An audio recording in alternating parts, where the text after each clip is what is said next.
Nëna ish presidentit Hashim Thaçi hyra, po pret të përcjell mysafir të shumë të cilët nga gjithë Kosova kanë ardhur në Skënderaj për ngushëllime.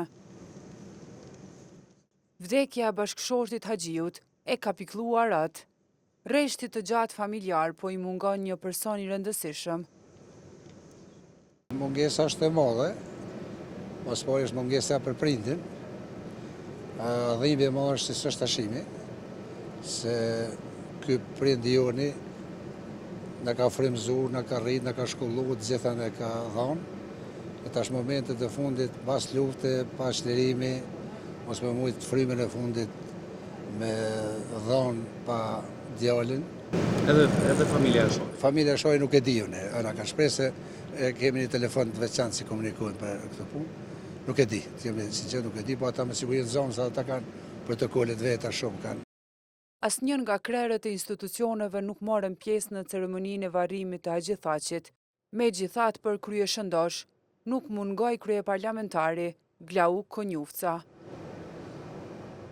Pacën Haxhi të gjithë e kemi njohur si një patriot të madh dhe një plak të urtë, i cili e ka frymëzuar shumë thellë me patriotizëm edhe familjen e vet, edhe farefisin, edhe këtë pjesë të Drenicës.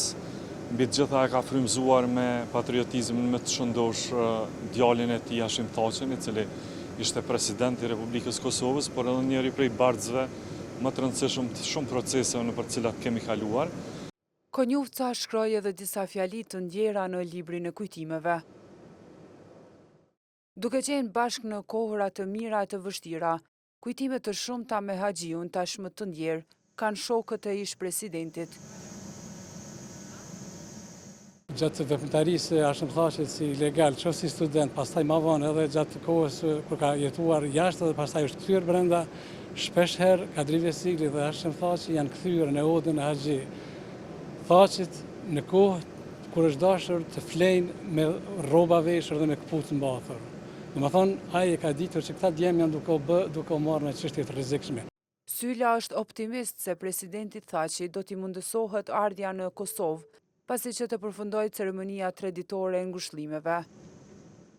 Për familjen Thaçi, ngushëllime gjatë ditës ka shprehur edhe ambasada e Amerikës në Kosovë.